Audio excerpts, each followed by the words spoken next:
Hello movie lovers, আশা করি সবাই বেশ ভালো আছেন।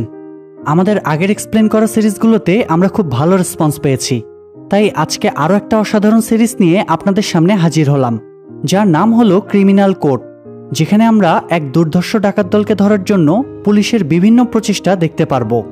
ইন্ট্রোতে বেশি কিছু বলছি না, তাহলে গল্পের আসল মজাটাই নষ্ট হয়ে যাবে। তবে এটা ঠিক যে গল্পের প্রত্যেকটা মুহূর্তে থাকা সাসপেন্স আপনাকে শেষ পর্যন্ত ধরে রাখবে। সিরিজটার প্রথম সিজন শুরু হয়েছে 2023 সালে, যেখানে মোট 8টা এপিসোড আছে, আর আজকের ভিডিওতে আমি প্রথম 3টা এপিসোড এক্সপ্লেন করব। গল্পের শুরুতেই আমরা দেখতে পাই প্যারাগুয়ের ফেডারেল পুলিশ টিম একটা কেসের ইনভেস্টিগেশন করছে। সেখানে আমরা গল্পের প্রধান চরিত্র বেনিসিওকে দেখতে পাই। বেনি তার টিম থেকে দূরে গিয়ে একটা অর্গানাইজেশনের ব্যাপারে ইনকোয়ারি করছিল, যারা তার খুব কাছের একজন সহকর্মীকে মেরে ফেলেছে। এদিকে তার বস রশি মনে করে যে বেনির হয়তো কাজের প্রতি মনোযোগ নেই, তাই সে বেনিকে ফোন করে জানায় যে সে তার জন্য একজন পার্টনারের ব্যবস্থা করেছে। বেনিও তার কথা মেনে নেয়। এরপর রশি সুয়ানা নামের একটা মেয়েকে তাদের অপারেশন হেডের কাছে পাঠায় বেনির সাথে কাজ করার পারমিশন নেওয়ার জন্য। আসলে অপারেশন হেড সুয়ানাকে ফিল্ডে কাজ করতে দিতে চাইতো না, কারণ তার পরিবার আছে এবং একটা বাচ্চা আছে, আর বেনি যেহেতু কখনোই নিয়মনীতির তোয়াক্কা করতো না, তাই তার সাথে কাজ করা অনেক রিস্কি। কিন্তু সুয়ানা কোনো মতে বুঝিয়ে শুনিয়ে অপারেশন হেডকে রাজি করায়। এরপর সিন শিফট হলে আমরা দেখতে পাই একদল ডাকাত একটা ব্যাংকে ডাকাতি করতে যায়। তারা সেখানে ঢুকেই সবাইকে গান পয়েন্টে নিয়ে জিম্মি করে ফেলে। এরপর তারা লকার রুমে গিয়ে দেখে সেখানে কোনো টাকা নেই। সেটা দেখে তারা ভীষণ অবাক হয়, কারণ তাদের কাছে যে ম্যাপ ছিল সেটা অনুসারে ওই জায়গাতেই টাকা থাকার কথা। তখন তারা ব্যাংকের একজন স্টাফকে ভয় দেখিয়ে টাকা কোথায় রাখা হয় সেটা জানতে চায়। লোকটা প্রাণের ভয়ে তাদেরকে টাকার লোকেশন বলে দেয়, কিন্তু এরপরও ডাকাত দলের একজন ওই লোকটাকে মেরে ফেলে। তারপর তারা বোম ব্লাস্ট করে লকার খুলে টাকা নিয়ে পালিয়ে যায়। তবে এক্ষেত্রে তাদের একটা বৈশিষ্ট্য লক্ষ্য করা যায় যে তারা হাই রেটেড কারেন্সি, অর্থাৎ যে অর্থের মূল্য বেশি সেগুলো আগে কালেক্ট করে, আর কম মূল্যের অর্থগুলো সেখানেই ফেলে রেখে যায়। এদিকে সুয়ানা ডাকাতির নিউজটা জানতে পেরেই দ্রুত ইনভেস্টিগেশনের জন্য বেরিয়ে যায়। তখন তার হাজব্যান্ড তাকে আটকানোর চেষ্টা করে, তবুও সুয়ানা বাড়ি থেকে বেরিয়ে বেনির বাড়িতে যায়, আর বেনি তখন ওই কেসের ব্যাপারে রিসার্চ করছিল। এরই মাঝে সুয়ানার গাড়ির হর্ন শুনে বেনি বাড়ি থেকে বেরিয়ে আসে, কারণ তারা তো এখন থেকে টিম আকারে কাজ করবে।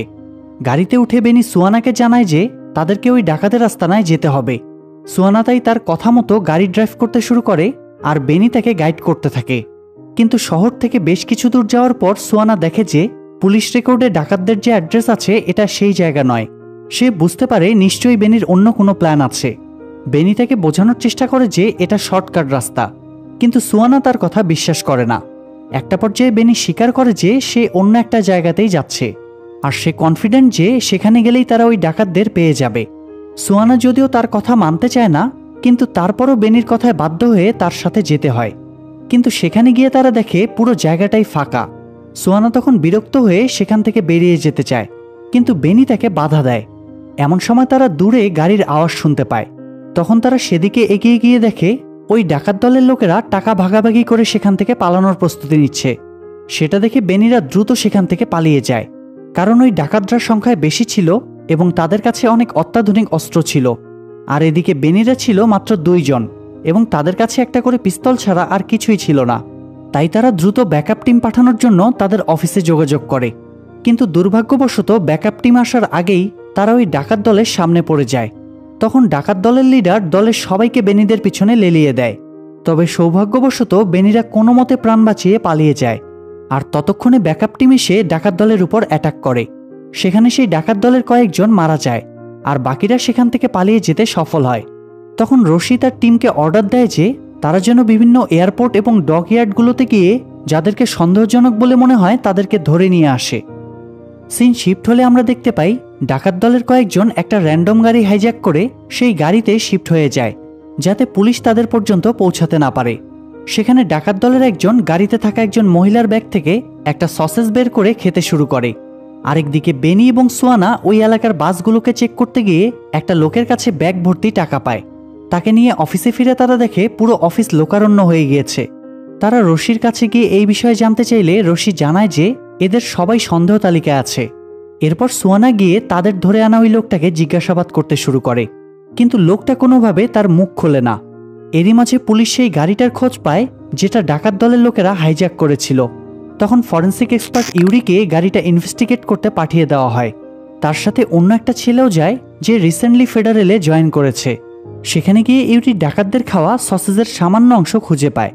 এদিকে পুলিশ টিমের ধরে আনা ওই লোকগুলোর ফিঙ্গারপ্রিন্ট ম্যাচ করে বেনি জানতে পারে যে তাদের মধ্যে একজনের পুরনো ক্রিমিনাল রেকর্ড আছে, কিন্তু তখন সে পুলিশের হাতে ধরা পড়েনি। তাই বেনি গিয়ে তাকে জিজ্ঞাসাবাদ শুরু করে। এমন সময় তার চোখ পড়ে সেখানে থাকা অন্য একটা লোকের উপর। লোকটির চোখ মুখের ভাব দেখে বেনির মনে সন্দেহ জাগে। তাই সে রশির কাছে গিয়ে ওই লোকটাকে জিজ্ঞাসাবাদ করার পারমিশন চায়। সে এটাও জানায় যে ওই ডাকাতের সাথে হয়তো কয়েক মাস আগে হয়ে যাওয়া সেই অ্যাটাকেরও সম্পর্ক আছে, যেখানে বেনির সহকর্মী সান্তোষ মারা গিয়েছে। রশি তখন তাকে এই কেসের ফুল চার্জ দিয়ে দেয়। এরপর বেনি যখন লোকটাকে জিজ্ঞেস করে যে ডাকাতির রাতে সে ওই এরিয়াতে কী করছিল, তখন লোকটা জানায় যে সে তার পরিচিত একজনের গাড়ি সেখানে হ্যান্ড ওভার করতে গিয়েছিল, কিন্তু ফেরার পথে সেখানে বাস না পেয়ে তাকে রাতটা সেখানেই কাটাতে হয়। এটা শুনে সুয়ানা বাস কোম্পানিতে ফোন করে জানতে পারে যে সেদিন সন্ধ্যার পর বাস অ্যাভেলেবেল ছিল। তাই এ ব্যাপারে যখন ওই লোকের কাছে জানতে চাওয়া হয়, তখন সে বলে তার ওয়াইফ এবং বাচ্চা একদিন রাতে অ্যাক্সিডেন্টে মারা গিয়েছে। সেদিন থেকে সে রাতে ট্রাভেল করতে ভয় পায়। বেনিরা লোকটাকে আরও অনেক প্রশ্ন করে, আর লোকটাও খুব শান্তভাবে সেগুলোর উত্তর দিতে থাকে, কিন্তু তার উত্তরগুলো বেনিদের কাছে বিশ্বাসযোগ্য মনে হয় না। এরই মাঝে রশি তাদের জানায় যে এই ঘটনাটার সাথে যেহেতু ব্রাজিল জড়িত, তাই ব্রাজিল পুলিশ কেসটা টেক ওভার করতে চায়। সেটা শুনে তারা দুজন ভীষণ রেগে যায়, কারণ শুরু থেকে তারাই কেসটা হ্যান্ডেল করছে, আর এখন ব্রাজিল পুলিশ এসে সব ক্রেডিট নিয়ে নিবে। কিন্তু রশিরও কিছু করার ছিল না। এমন সময় ইউরি এসে তাকে ওই সসেজ দেখায় আর জানায় যে ওই সসেজে থাকা ডিএনএর মাধ্যমে তারা সেই লোকটাকে আইডেন্টিফাই করতে পারবে। সেটা শুনে রশির মাথায় একটা প্ল্যান আসে। সে ব্রাজিলের অথরিটিকে কনভিন্স করে যে ফেডারেল পুলিশের হাতে কেসটা থাকলে দ্রুত সলভ হওয়ার সম্ভাবনা আছে, কারণ তাদের কাছে অত্যাধুনিক উপায়ে ডিএনএ টেস্ট করার সুযোগ আছে। অন্যদিকে ব্রাজিলিয়ান ডিএনএ টেস্টের রিপোর্টকে গ্রহণযোগ্য মনে করা হতো না। সৌভাগ্যবশত ব্রাজিলিয়ান অথরিটি রশির কথায় রাজি হয়ে যায়, আর কেসটা ফেডারেলের হাতেই থাকে। সেটা শুনে বেনি ভীষণ খুশি হয়। এরপর রশি তার কাছে জানতে চায় যে তারা যে লোকটার উপর সন্দেহ করেছিল তাকে জিজ্ঞাসাবাদ করে কোনো তথ্য পাওয়া গিয়েছে কিনা। বেনি তাকে জানায় যে তথ্য বের করার জন্য তাদের আরও কিছু সময় প্রয়োজন, কারণ তারা ওই লোকটার ছবি বিভিন্ন অর্গানাইজেশন এবং পুলিশ স্টেশনে পাঠিয়েছে। তাদের কেউ না কেউ নিশ্চয়ই লোকটাকে আইডেন্টিফাই করবে।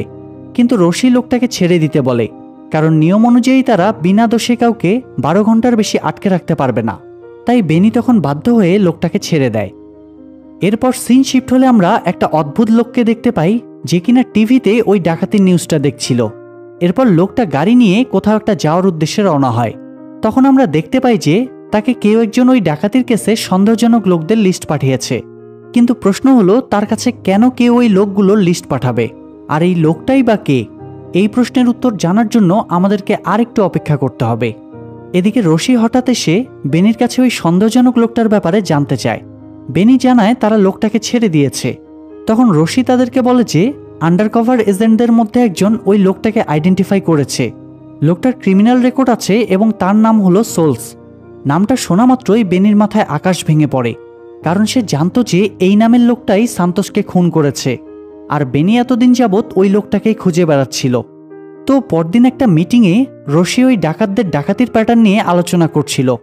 আগে ওই ডাকাতরা আচমকা হামলা করত, আর বেশিরভাগ সময়ই তারা রাস্তায় টাকা ভর্তি আর্মার ট্রাকগুলোর উপরে অ্যাটাক করত। এতে তাদের কাজও সহজ হতো এবং তারা দ্রুত পালিয়েও যেতে পারত। কিন্তু বর্তমানে তারা সম্পূর্ণ প্ল্যানিং করে সময় নিয়ে ব্যাংকগুলোর উপর সরাসরি অ্যাটাক করে, আর সেখানকার পুরো লকার খালি করে নিয়ে বেরিয়ে যায়। এসব কথা বলতে বলতে সেখানে ওই অদ্ভুত লোকটা এসে উপস্থিত হয়। সে জানায় যে তার নাম মন্টেরা। অপারেশন হেড তাকে সবার উপর নজর রাখার জন্য পাঠিয়েছে। রশি তাকে সাধারণভাবেই ওয়েলকাম জানিয়ে আবারও মিটিংয়ে মনোযোগ দেয়। সেই মিটিংয়ে জানানো হয় যে ডাকাতিটা আসলে কোনো সিঙ্গেল গ্যাং করেনি, অনেকগুলো গ্যাং মিলে একসাথে কাজটা করে, আর প্রত্যেক গ্যাংয়ের উপর ভিন্ন ভিন্ন দায়িত্ব দেওয়া থাকে। তার বাইরে তারা কিছুই জানতে পারে না। সেটা শুনে মন্টেরা বলে ওঠে, আর এই পুরো বিষয়টাকে মেনটেন করে একটা অর্গানাইজেশন। সেখানে থাকা মাস্টারমাইন্ডরা প্ল্যানের সব ডিটেলস জানে এবং বাকিদের গাইড করে। বেনি তার মুখে এই কথাটা শুনে অবাক হয়, কারণ এই ইনফরমেশনটা তাদের কাছেও ছিল না। আর মন্টেরা তো সবেমাত্র তাদের সাথে জয়েন করেছে, তাহলে সে এত কিছু কিভাবে জানলো? তবে এটার উত্তর জানার জন্য আমাদের আরেকটু অপেক্ষা করতে হবে। এরপর আমরা দেখি যে সোলস তার আস্তানায় গিয়ে তাদের গ্রুপের একজনের কাছে জানতে চায় যে তার ব্যাগটা কোথায়। ব্যাগের কথা শুনে লোকটা ভীষণ ঘাবড়ে যায়। আসলে সোলসি ওই গ্রুপের লিডার ছিল, আর সেদিন পুলিশের হাত থেকে বাঁচার জন্য সে দেশ ছেড়ে পালাতে চেয়েছিল। কিন্তু এয়ারপোর্টে গিয়ে দেখে সেখানে অলরেডি পুলিশ চেকিং শুরু হয়ে গিয়েছে। তাই সে তার কাছে থাকা টাকার ব্যাগটা এয়ারপোর্টের একটা ডাস্টবিনের ভেতর লুকিয়ে ফেলে, আর তার একজন সহযোগীকে ওই ব্যাগটা কালেক্ট করে নিয়ে যাওয়ার জন্য ইশারা করে। তো এখন যখন সে ওই লোকটার কাছে তার ব্যাগের বিষয়ে জানতে চায়, তখন লোকটা বলে যে ব্যাগটা হারিয়ে গিয়েছে। সে ওই ডাস্টবিনে গিয়ে খুঁজেছিল কিন্তু পায়নি। তবে সোলস তার কথায় বিশ্বাস করে না। সে ভেতরে গিয়ে তার পিস্তলটা বের করে ওই লোকটার পায়ে গুলি করে। তখন লোকটা যন্ত্রণায় চিৎকার করতে করতে আসল সত্যিটা স্বীকার করে নেয়। আসলে অন্য একটা গ্রুপ তাকে হুমকি দিয়েছিল যে ওই ব্যাগটা সে তাদেরকে না দিলে তারা তার ফ্যামিলিকে মেরে ফেলবে। তাই সে বাধ্য হয়ে ব্যাগটা ওই গ্রুপকে দিয়ে দেয়। এটা শোনার পর সোলস রাগের মাথায় লোকটাকে গুলি করে মেরে ফেলে, আর বাকিদেরকে ব্যাগটা উদ্ধার করে আনার অর্ডার দেয়। এদিকে বেনিরা সেই ডাকাতি হওয়া ব্যাংকে ইনভেস্টিগেশন করার উদ্দেশ্যে রওনা হয়, কিন্তু রাস্তায় অনেক জ্যাম থাকার কারণে তারা সামনের দিকে এগুতে পারছিল না। তাই বেনি সুয়ানাকে গাড়িতে রেখে অন্য একটা লোকের বাইকে করে লোকেশনে চলে যায়। সেখানে গিয়ে সে তার একজন ব্রাজিলিয়ান এজেন্টের সাথে কথা বলে ওই ডাকাতির বিষয়ে বিভিন্ন তথ্য বের করে। এরই মাঝে সেখানে সুয়ানাও পৌঁছে যায়। তার সাথে ইউরি এবং ওই নতুন ছেলেটাও ছিল। তারা ডাকাতির দিনের সিসিটিভি ফুটেজটা চেক করতে শুরু করে। তখনই ইউরি হঠাৎ লক্ষ্য করে ডাকাতি হওয়ার ঠিক আগ মুহূর্তে একটা ভ্যান এসে ব্যাংকের সামনে দাঁড়িয়েছিল, কিন্তু এর আগে কখনোই ভ্যানটা সেখানে দেখা যায়নি। তখন ইউরি সবাইকে বুঝিয়ে বলে যে ওই ভ্যানটা মূলত ফায়ার প্রোটেক্টর হিসেবে ব্যবহার করা হয়েছে, যাতে তারা ব্যাংকের ভেতরে বোম ব্লাস্ট করলে সেটার কারণে শহরের অন্য কারো কোনো ক্ষতি না হয়। তখন বেনি সেই গাড়ির ড্রাইভারকে অ্যারেস্ট করার সিদ্ধান্ত নেয়, কারণ তার মাধ্যমেই পুলিশ ওই ডাকাত দলের সূত্র খুঁজে পেতে পারে। কিন্তু সুয়ানা তার কথায় রাজি হয় না, কারণ তারা বসের পারমিশন ছাড়া কাউকে অ্যারেস্ট করতে পারবে না। তখন বেনি তাকে বোঝায় যে অ্যারেস্ট না করতে পারলেও লোকটার সাথে কিছু কথা তো বলা যাবে। তখন সুয়ানা তার সাথে গিয়ে সেই ড্রাইভারের বাড়ির উপর নজর রাখতে থাকে। আর কথায় কথায় সুয়ানা বেনির কাছে সান্তোসের মৃত্যুর ব্যাপারে জানতে চায়। বেনি তখন সুয়ানাকে একটা ভিডিও দেখায়। মূলত সেদিন একদল লোক তাদের সাথীদেরকে ছাড়িয়ে নেওয়ার জন্য জেলে হামলা করে। তখন সান্তোস সেখানে ডিউটিরত ছিল। সে ওই লোকগুলোকে বাধা দেওয়ার অনেক চেষ্টা করে, কিন্তু পারে না। ওই লোকগুলো নির্মমভাবে সান্তোসকে মেরে ফেলে। দুর্ভাগ্যবশত বেনি সেদিন ডিউটিতে ছিল না, তাই সে তার বন্ধুকে বাঁচাতে পারেনি। কিন্তু পরবর্তীতে সে ওই লোকগুলোকে শাস্তি দিতে চেয়েছিল। তবে সে সান্তোসের ক্লোজ ফ্রেন্ড হওয়ার কারণে তাকে ওই কেস থেকে সরিয়ে দেওয়া হয়। সুয়ানাও তখন সেই ভিডিওতে দেখে তারা সান্তোসকে কতটা নির্মমভাবে খুন করেছে। এরপর বেনি তাকে বলে যে বর্তমানে তার জীবনের একটাই লক্ষ্য, সেটা হলো সান্তোসের খুনিদেরকে শাস্তি দেওয়া। আর সে এটাও জানতো যে ওই ডাকাত দলের লোকেরাই মূলত সেদিন জেলে অ্যাটাক করেছিল। তবে সুয়ানা তাকে এই ভিডিওটা ডিলিট করে দিতে বলে, যাতে সে ওই ভিডিওটা দেখে বারবার কষ্ট না পায়। এসব কথা বলতে বলতেই ওই ড্রাইভার বাড়ি থেকে বেরিয়ে আসে, কিন্তু বেরুনের সাথে সাথেই কেউ তাকে কিডন্যাপ করে নিয়ে যায়। সেটা দেখে বেনিরা তাকে ফলো করতে শুরু করে। আর সৌভাগ্যবশত কিছুদিন গিয়েই তারা সেই লোকটাকে ধরে ফেলে আর তাকে সাথে নিয়ে সেখান থেকে বেরিয়ে যায়। এদিকে মন্টেরা রশির কাছে ফিল্ডে গিয়ে কাজ করার পারমিশন চায়, যাতে সে দ্রুত কেসটা সলভ করতে পারে। কিন্তু রশি এতে রাজি হয় না, কারণ মন্টেরাকে কোনো কারণে সাসপেন্ড করে দেওয়া হয়েছিল, আর এখানে তাকে শুধুমাত্র সবার উপর নজর রাখতে পাঠানো হয়েছে, ফিল্ডে কাজ করার জন্য নয়। এরপর সিন শিফট হলে আমরা দেখি যে বেনিরা রাস্তায় দাঁড়িয়ে ড্রাইভার লোকটাকে জিজ্ঞাসাবাদ করতে শুরু করেছে। বেনি তাকে আশ্বস্ত করে যে সে যদি সব সত্যি বলে তাহলে তাকে উইটনেস প্রোটেকশনের আওতায় রাখা হবে। তখন লোকটা তাদেরকে জানায় যে তাকে ডাকাত দলের লোকেরা টাকার বিনিময়ে গাড়িটা ওই জায়গায় পার্ক করতে বলেছিল, আর তাকে টাকা দিয়েছিল আলভি নামের একটা লোক। এরপর ড্রাইভার লোকটা তাদেরকে একটা বাড়ির অ্যাড্রেস দেয়, যেখান থেকে সে তার কাজের জন্য টাকা কালেক্ট করেছিল।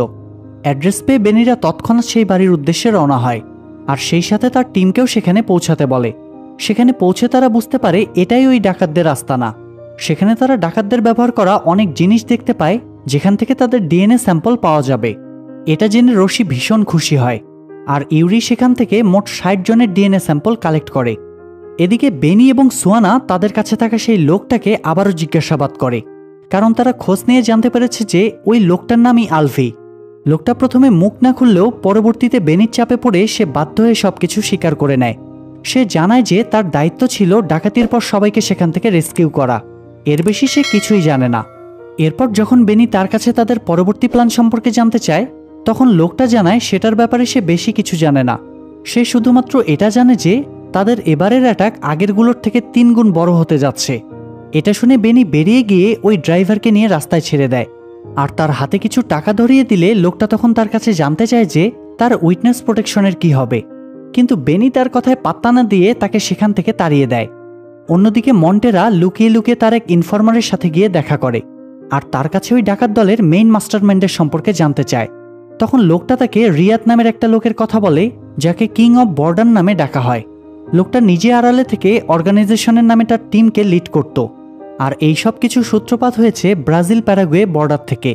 অনেকেই মনে করে বর্ডার শুধু দুটো দেশকে আলাদা করার জন্য তৈরি হয়েছে, কিন্তু কিছু মানুষ যে সেই বর্ডারে নিজেদের অন্যায়ের সাম্রাজ্য গড়ে তুলেছে সেটা তারা জানে না। এরপর সিন শিফট হলে আমরা দেখতে পাই সোলস তাদের গ্রুপের ম্যানেজারের কাছে গিয়ে জানায় যে তাদের ডাকাতি করা বেশিরভাগ টাকাই পুলিশ জব্দ করে নিয়েছে। সেটা শুনে সেই লোকগুলো দ্রুত তাদের বসকে ফোন করে। সোলস তখন তার বসকে পুরো বিষয়টা বুঝিয়ে বলে।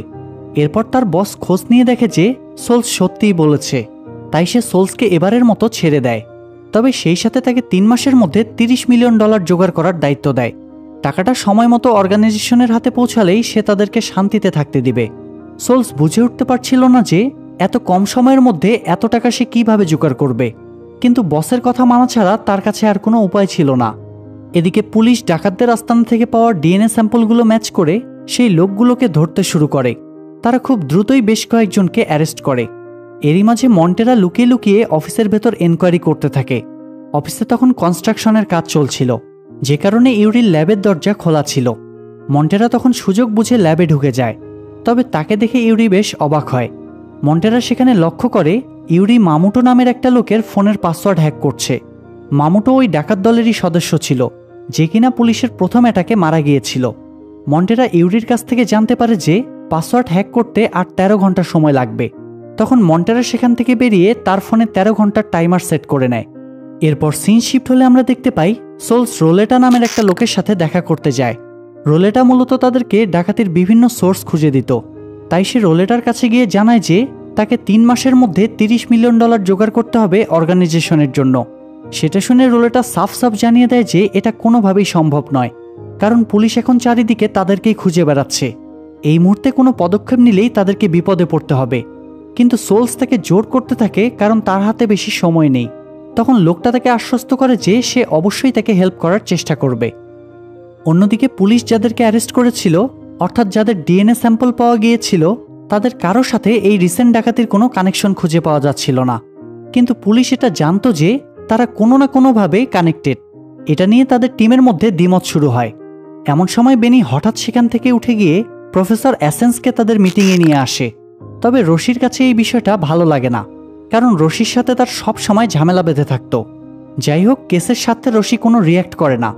এরপর প্রফেসর পুরো কেস ফাইলটা স্টাডি করে ওই লোকগুলোর ভিতরে লিঙ্ক খুঁজে বের করে। সেখান থেকে তারা রোলেটার ব্যাপারেও জানতে পারে, মানে যার কাছে একটু আগে সোলস সহযোগিতার জন্য গিয়েছিল। এদিকে আমরা দুজন পুলিশ অফিসারকে রোলেটার সাথে দেখা করতে দেখি। তারা মূলত রোলেটার হয়ে কাজ করত, কিন্তু সেদিন পেমেন্ট বাড়ানোর বিষয় নিয়ে তাদের মধ্যে ঝগড়া হয়। তারা রোলেটার কাছে বেশি টাকা দাবি করছিল, তবে রোলেটার কাছে টাকা থাকা সত্ত্বেও সে তাদেরকে টাকা দিতে রাজি হচ্ছিল না। লোকগুলো তখন তাকে হুমকি দিয়ে সেখান থেকে বেরিয়ে যায়। তারা যাওয়ার পর রোলেটা তার কাছে থাকা টাকাগুলো লকারে লুকিয়ে রাখে। তো সেদিন রাতে সে বন্ধুদের সাথে বসে জুয়া খেলছিল। সেখানে তার হাতে ভালো কার্ড আসায় সে তার কাছে থাকা সব টাকা জুয়ায় লাগিয়ে দেয়, কিন্তু দুর্ভাগ্যবশত অন্য একজনের কাছে তার থেকেও ভালো কার্ড ছিল, তাই অন্য লোকটি বাজিতে জিতে যায়। আরেকদিকে বেনি তার এক ইনফরমারের কাছে গিয়ে রোলেটার ব্যাপারে জানতে চায়, কিন্তু মেয়েটা রোলেটার ব্যাপারে কিছুই জানতো না। তখন বেনি তাকে দ্রুত খোঁজখবর নিয়ে ইনফর্ম করতে বলে সেখান থেকে বেরিয়ে যায়। এরই মাঝে 13 ঘন্টা পার হয়ে যায়, আর মন্টেরা তখন ইউরির অনুপস্থিতির সুযোগ নিয়ে তার ল্যাবে ঢুকে মামুটার ফোন থেকে কিছু ইনফরমেশন কালেক্ট করে বেরিয়ে আসে। আসলে সে নিজে থেকেই ওই লোকগুলোর ব্যাপারে খোঁজখবর নিচ্ছিল, এমনকি সে ওই লোকগুলোর আস্তানা পর্যন্তও পৌঁছে যায়। কিন্তু যখন সে অফিসিয়ালি কেসে ইনভলভ হতে চায়, তখন অপারেশন হেড রাজি হয় না। এতে মন্টেরার খুব রাগ হয়, কিন্তু সে প্রকাশ করতে পারত না, কারণ সে তো সাসপেন্ডেড অবস্থায় ছিল। এদিকে বেনি সেই ইনফরমার থেকে ফোন করে রোলেটার অফিসের লোকেশন জানায়। বেনি তৎক্ষণাৎ সুয়ানাকে নিয়ে রোলেটার অফিসের একটা লোককে ফলো করে রোলেটার বাড়ি পর্যন্ত পৌঁছে যায়। এরপর রোলেটা বের হয়ে সেই লোকের সাথে কথা বলতে শুরু করে। তার হাতে তখন একটা বিয়ারের ক্যান ছিল। কথা শেষে রোলেটা বিয়ারের ক্যানটা ডাস্টবিনে ফেলে দিয়ে ভিতরে চলে যায়। সুয়ানা তখন ডিএনএ স্যাম্পল ম্যাচ করার জন্য ডাস্টবিন থেকে ক্যানটা উঠিয়ে নেয়। কিন্তু সেটা অফিসে নিয়ে যাওয়ার পর রশি সেটা প্রমাণ হিসেবে অ্যাকসেপ্ট করতে চায় না, কারণ তাদের কাছে এমন কোনো প্রমাণ ছিল না যে ওই বিয়ার ক্যানটা আসলেই রোলেটার। তারপরও সুয়ানা কোনো মতে রশিকে বুঝিয়ে শুনিয়ে ক্যানটা ডিএনএ টেস্টের জন্য পাঠিয়ে দেয়। এরপর দেখা যায় বেনি আর সুয়ানা গিয়ে রোলেটার বাড়ির উপর নজর রাখতে শুরু করে। কিছুক্ষণ পর রশি ওই নতুন ছেলেটাকে সেখানে পাঠিয়ে দেয় আর বেনিদের সেখান থেকে ফিরে আসতে বলে। যদিও বেনি রাজি হচ্ছিল না, কিন্তু রশির কথা থেকে বাধ্য হয়ে ফিরে আসতে হয়। এরপর ওই নতুন ছেলেটা রোলেটার বাড়ির উপর নজর রাখতে শুরু করে। কিছুক্ষণ পর সেখান থেকে বাইকে করে একটা লোক বের হয়। তাকে দেখে ছেলেটা মনে করে সেই হয়তো রোলেটা, তাই সে ওই লোকটাকে ফলো করতে শুরু করে। সেই সাথে সে বাকি টিম মেম্বারদেরও জানিয়ে দেয়। কিন্তু কিছু দূর যাওয়ার পর সে দেখে লোকটা রোলেটা নয়। অন্যদিকে রোলেটাকে তখন দেখা যায় সে সোলসকে ডেকে একটা ব্যাংকের অ্যাড্রেস দেয় যেখানে তারা ডাকাতি করতে পারবে। সে সোলসকে জানায় যে ওই ব্যাংকের ম্যানেজার একটু ভীতু প্রকৃতির লোক, তাই যদি কোনোভাবে তার পরিবারকে জিম্মি করা যায় তাহলে ম্যানেজার নিজেই তাদেরকে ডাকাতি করতে সাহায্য করবে। সোলস সেই প্ল্যান অনুযায়ী কাজ করতে রাজি হয়। এদিকে বেনিরা আবারও রোলেটার উপর নজর রাখতে শুরু করে। রোলেটা তখন বাইরে ছিল। কিছুক্ষণ পর বাড়িতে ফিরে সে দেখে সেই পুলিশ দুজন তার জন্য অপেক্ষা করছে, যারা তার কাছ থেকে বেশি টাকা দাবি করেছিল। তবে রোলেটা এবারও তাদের ফিরিয়ে দেয়, কিন্তু তারা এবার ফিরে না গিয়ে বরং তারা রোলেটাকে কিডন্যাপ করে নিয়ে যায়। বেনিদের কাছে তখন বিষয়টা সন্দেহজনক মনে হলে তারা ওই লোকগুলোকে ফলো করতে শুরু করে। লোকগুলো রোলেটাকে একটা পুরনো বিল্ডিংয়ে নিয়ে যায়। বেনিরাও তাদের পেছন পেছন সেখানে পৌঁছে যায়, আর এরপর তাদের মধ্যে সেখানে গোলাগুলি শুরু হয়। একটা পর্যায়ে বেনিরা ভিতরে গিয়ে দেখে খণ্ড খণ্ড করে কাটা রোলেটার ডেড বডিটা সেখানে পড়ে আছে। এটা দেখে তারা ভীষণ অবাক হয়। তবে সৌভাগ্যবশত তারা সেখান থেকে ওই পুলিশ দুজনকে অ্যারেস্ট করতে সফল হয়। কিন্তু এসবের মাঝে সুয়ানার গায়ে একটা গুলি লাগে। সেটা দেখে বেনি দ্রুত গিয়ে তাকে সামলায় এবং তাকে হসপিটালে নিয়ে যায়। এরপর পরদিন সে সুয়ানার বাড়িতে গিয়ে সুয়ানার হাজব্যান্ড ফার্নান্দোকে বিষয়টা জানায়। সেটা শুনে ফার্নান্দো ভীষণ রেগে যায়, কারণ সে কখনোই ফিল্ডে গিয়ে সুয়ানার কাজ করা পছন্দ করত না। তার উপর আবার বেনির সাথে, কারণ সে বেনিকে সহ্যই করতে পারত না। তাই এখানে সে বেনিকে অনেক অপমান করে এবং তাকে সুয়ানার থেকে দূরে থাকতে বলে। বেনিও তখন চুপচাপ সেখান থেকে বেরিয়ে যায়। এদিকে রশি ওই পুলিশ দুজনকে জিজ্ঞাসাবাদ করে জানতে পারে যে রোলেটার সাথে সোলসের খুব ভালো সম্পর্ক ছিল, কিন্তু সেই সম্পর্কটা ঠিক কেমন আর ওই লোকগুলোই বা রোলেটার জন্য ঠিক কী কাজ করত সেসব আমরা জানতে পারবো পরের ভিডিওতে। আসলে প্রথম ভিডিওতে আমি সিরিজের খুব বেসিক ব্যাপারগুলো ক্লিয়ার করেছি, তবে পরের ভিডিওগুলোতে সেই লেভেলের অ্যাকশন আর সাসপেন্স থাকবে, তাই পরের ভিডিওগুলো মিস করবেন না।